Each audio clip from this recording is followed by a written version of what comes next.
வணக்கம் நண்பர்களே.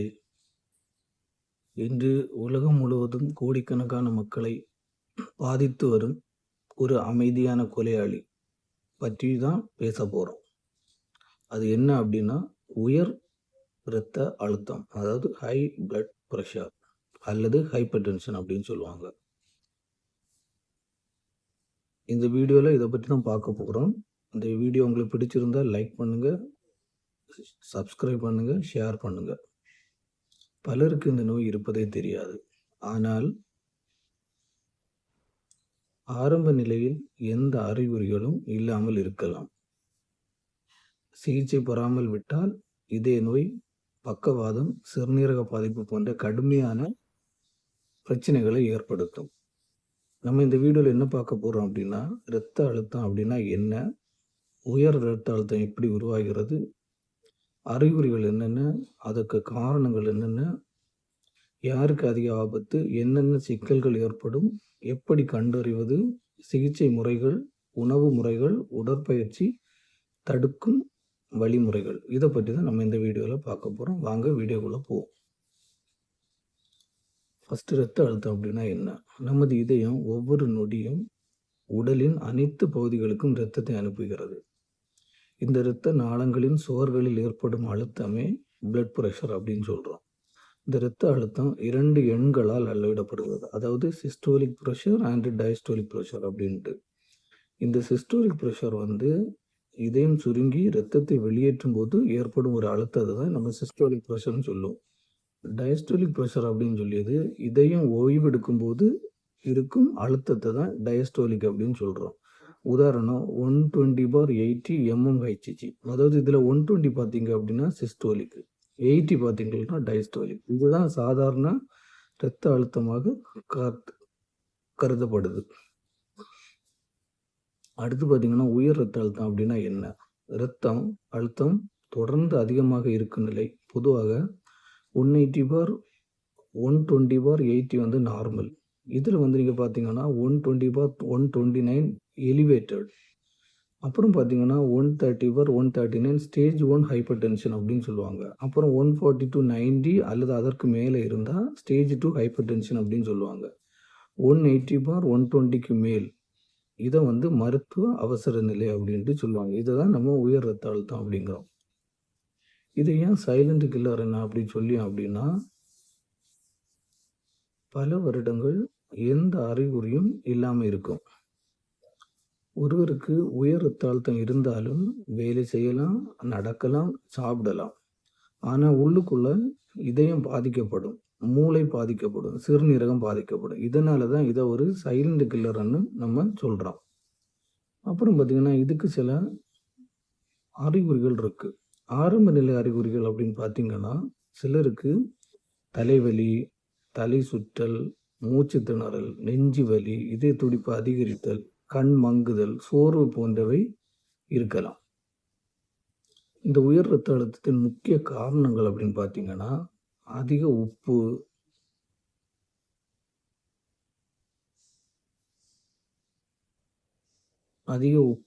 உப்பில் உள்ள சோடியம் உடலில் தண்ணீரை தக்க வைக்குது. இதனால இரத்த அழுத்தம் அதிகரிக்குது. அடுத்து பார்த்தீங்கன்னா, உடல் பருமன். எடை அதிகரிக்கும் போது இதயம் அதிகமாக வேலை செய்ய வேண்டி இருக்கும். ஸோ இதனாலையும் இந்த இரத்த அழுத்தம் ஏற்படலாம். உடற்பயிற்சி இல்லாமை, சுறுசுறுப்பற்ற வாழ்க்கை இரத்த அழுத்தத்தை உயர்த்துகிறது. மன அழுத்தம், ஸ்ட்ரெஸ் ஹார்மோன்ஸ் இரத்த நாளங்களை சுரக்கிறது. புகைப்பிடித்தல், நிக்கோட்டின் இரத்த நாளங்களை பாதிக்கிறது. மது அருந்துதல், அதிக மது இரத்த அழுத்தத்தை உயர்த்தும். மரபியல், குடும்பத்தில் இருந்த ஆபத்து அதிகம். யாருக்கு அதிக ஆபத்து அப்படின்னு பார்த்தீங்கன்னா, 40 வயதுக்கு மேற்பட்டவங்களுக்கு அதிக ஆபத்து ஏற்படும். உடல் பருமனாக உள்ளவங்களுக்கு, நீரிழிவு நோய்கள் உள்ளவங்க, புகை அதிகமாக பிடிப்பவங்க, அதிக உப்பு சாப்பிட்றவங்க, அதாவது உப்பு அதிகம் மீன்ஸ் வெறும் உப்பு இல்லை, உப்பு போட்டு சாப்பிட்ற உணவுகள், உடற்பயிற்சி செய்யாதவர்கள், குடும்ப வரலாறு உள்ளவங்களுக்கு இந்த அதிக ஆபத்து ஏற்பட வாய்ப்பு இருக்குது. உயர் இரத்த அழுத்தத்தில் ஏற்படும் பாதிப்பு என்னென்ன? முதல்ல பார்த்தீங்கன்னா இதய பாதிப்பு தான் ஏற்படும். இதயம் தொடர்ந்து அதிக அழுத்தத்திலே வேலை செய்யும்போது ஹார்ட் அட்டாக்கு, ஹார்ட் ஃபெயிலியர் இது 2ல ஏதாவது ஒண்ணு ஏற்பட வாய்ப்பு இருக்கு. சம்டைம்ஸ் 2மே ஏற்படலாம். மூளை பாதிப்பு. அடுத்து ஒரு காரணம் வந்து ஸ்ட்ரோக் வந்துரும். ஸ்ட்ரோக் வந்துன்னா, இது மூளை பாதிப்பு ஏற்படுத்தி ஸ்ட்ரோக்கு, மெமரி லாஸ் போன்றவை ஏற்பட அதிக வாய்ப்பு இருக்கு. சிறுநீரக பாதிப்பு. நீண்ட கால உயர் ரத்த அழுத்தம் கிட்னி ஃபெயிலியர கூட ஏற்படுத்த அதிக வாய்ப்பு இருக்கு. அப்புறம் பார்த்தீங்க அப்படின்னா, கண் பாதிப்பு. ரெட்டினா பாதிக்கப்பட்டு பார்வை குறைய வாய்ப்பு இருக்கு. ஸோ, அந்த உயர் ரத்த அழுத்தத்தினால இதயம் தொடர்ந்து அதிக அழுத்தத்தில வேலை செய்யனால ஹார்ட் அட்டாக்கு, ஹார்ட் ஃபெயிலியர் வருது. மூளை பாதிப்பு ஏற்பட்டனால ஸ்ட்ரோக்கு, மெமரி லாஸ் வருது. சிறுநீரக பாதிப்பு இருக்கனால கிட்னி ஃபெயிலியர் வருது. கண் பாதிப்பு இருக்கனால ரெட்டினா போன்றவை பாதிக்கப்பட்டு பார்வை குறைபாடு ஏற்படுது. அப்புறம் பார்த்தீங்கன்னா, எப்படி கண்டுபிடிப்பது? பிளட் பிரஷர் மிஷின் மூலம் அளவிடப்படுகிறது. அளவிடுவதற்கு முன்ன, அதாவது நீங்க ஒரு பிளட் பிரஷர செக் பண்றதுக்கு முன்ன, ஒரு 5 மினிட்ஸ் அதாவது 5 நிமிடம் அமைதியா உட்காரணும். இந்த காஃபி குடிக்கிறத தவிர்க்கணும். புகை பிடிக்கிறதையும் அந்த டைம்ல வேண்டாம். பல நாட்களில் பல முறை அளவிட்டு சராசரியை பார்க்க வேண்டும். அதாவது இப்ப நீங்க டாக்டர் போறீங்க அப்படின்னா, உங்களுக்கு உயர் ரத்த அழுத்தம் இருக்கு அப்படின்னு கண்டுபிடிச்சாங்க அப்படின்னா, டாக்டர் வந்து ஒரு 1 வீக் இல்லன்னா 2 வீக் மானிட்டர் பண்ண சொல்லுவாங்க. இந்த மானிட்டர் பார்த்துட்டு, அதுக்கப்புறம் உங்களுக்கு ரத்த அழுத்தம் இருக்கா இல்லையான்னுள்ளத கண்டுபிடிப்பாங்க. அப்புறம் பார்த்தீங்கன்னா, சிகிச்சை முறைகள். மருத்துவர்கள் ஆலோசனைப்படி ஏசி இன்ஹிபிட்டர்ஸு, அப்புறம் ஏஆர்பிஎஸ், கால்சியம் சேனல் பிளாக்கர்ஸு, டயோட்ரிட்டிஸ் போன்ற மருந்துகள் கொடுக்கப்படலாம். மருந்துகளை தானாக நிறுத்தக்கூடாது. அதாவது டாக்டர் ஒருக்கா மருந்து எடுக்க சொல்லிட்டாங்கன்னா, நீங்களாட்டி நிறுத்தக்கூடாது. அது டாக்டரின் பரிந்துரைப்படி தான் நிறுத்தணுமா இல்ல கன்டின்யூ பண்ணணும்னு முடிவு பண்ணணும். ஸோ, நீங்களாட்டும் போய் மருந்து கடைகளில் போயிட்டு மருந்துகள வாங்கி சாப்பிடவும் கூடாது. அப்புறம் பார்த்தீங்கன்னா, முக்கியமானது உணவு முறைகள்.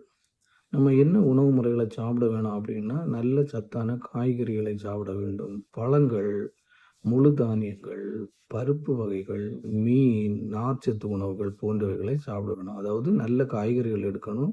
உங்க உணவுல பார்த்தீங்கன்னா, உணவ வந்து ஒரு பிளேட் எடுக்கிறீங்கன்னா, அத 4ஆ பிரிச்சு, கொஞ்சம் புரோட்டீனு, கொஞ்சம் காய்கறி, கொஞ்சம் பழங்கள், அப்புறம் கொஞ்சமாட்டு சாதம் தேவைப்படுறவங்க எடுக்கிறவங்க சாதம், அப்புறம் வந்து கொஞ்சம் மீனு, இந்த நார்ச்சத்து உணவுகள், இது மாரி பொருட்கள் எடுத்தீங்கன்னா, இந்த உணவு முறைகள சாப்பிட்டீங்கன்னா, உடல் வந்து ஆரோக்கியத்தை பெறும்.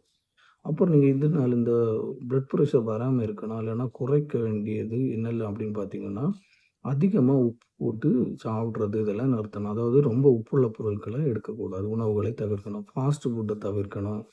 ப்ராசஸ்டு ஃபுட் இருக்கும். அதெல்லாம் நீங்க தவிர்த்துருக்கணும். சிப்ஸு, சாஃப்ட் ட்ரிங்க்ஸ் இதெல்லாம் வந்து நீங்க தவிர்த்துக்கிட்டீங்க அப்படின்னா, உங்களுக்கு வந்து இந்த பிளட் பிரஷர் வந்து வர்றதுக்கு வாய்ப்பு குறைவு.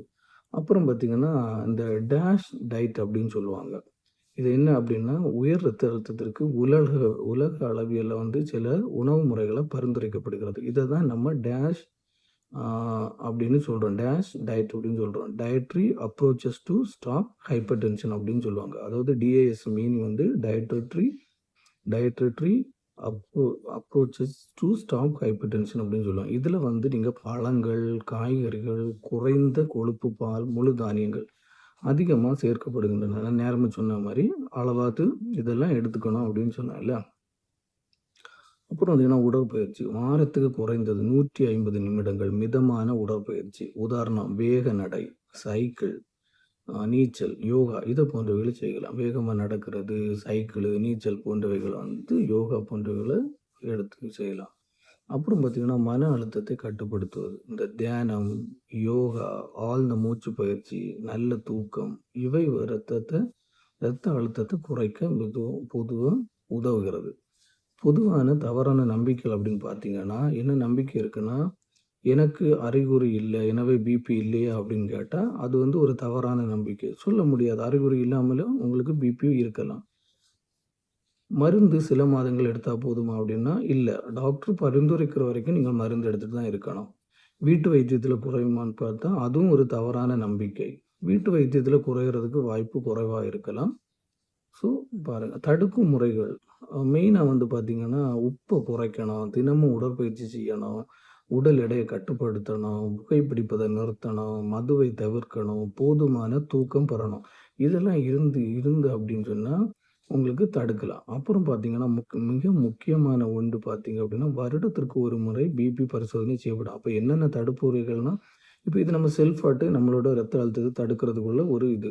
ஒரு நம்ம சாப்பிட்ற உணவுப் பொருட்கள்ல உப்ப கம்மி பண்ணணும். தினமும் நான் சொன்ன மாரி ஒரு 150 மினிட்ஸ் உடற்பயிற்சி செய்யணும். அதாவது யோகா, நடைப்பயிற்சி, சைக்கிளிங், நீச்சல் இது போன்ற பயிற்சிகள் செய்யலாம். உடல் எடைய கட்டுப்படுத்தணும். இப்போ உங்களோட உடல் பருமனா இருந்ததுன்னா, அத கட்டுக்குள்ள கொண்டு வரணும். நீங்க பிடிக்கிறீங்க அப்படின்னா, கண்டிப்பா நிறுத்தணும். அப்புறம் மதுவை தவிர்க்கணும். நிறுத்துறது ரொம்ப நல்லது. அப்புறம் போதுமான தூக்கம் பெறணும். அப்புறம் பார்த்தீங்கன்னா, வருடத்துக்கு ஒரு முறை பிபி பரிசோதனை செய்யணும். செய்து பார்க்கணும். நம்ம உடம்பு இது பண்றா என்ன அ எல்லாரும் வருடத்துக்கு ஒரு முறை. ஆனா மினிமம் ஒரு 6 மந்த் ஒருக்கா செய்து பார்க்கறது ரொம்ப நல்லது. ஆ நண்பர்களே, உயர் ரத்த அழுத்தம் என்பது மிகவும் பொதுவான நோயாக இருந்தாலும், சரியான வாழ்க்கை முறை மற்றும் மருத்துவர் ஆலோசனைப்படி அதை கட்டுப்படுத்த முடியும். அறிகுறிகள் இல்லாமல் என்பதற்காக நோய் இல்லை என்று அர்த்தமும் அல்ல. உங்கள் இரத்த அழுத்தத்தை அவ்வப்போது பரிசோதனை செய்து பார்க்கணும். ஆ உங்கள் இதயம், மூளை, சிறுநீரகம் மற்றும் கண்களை பாதுகாத்துக் கொள்ளணும். ஆ ஸோ இந்த தகவல் பயனுள்ளதாக இருந்தால் லைக், ஷேர் மற்றும் சப்ஸ்கிரைப் செய்யுங்க.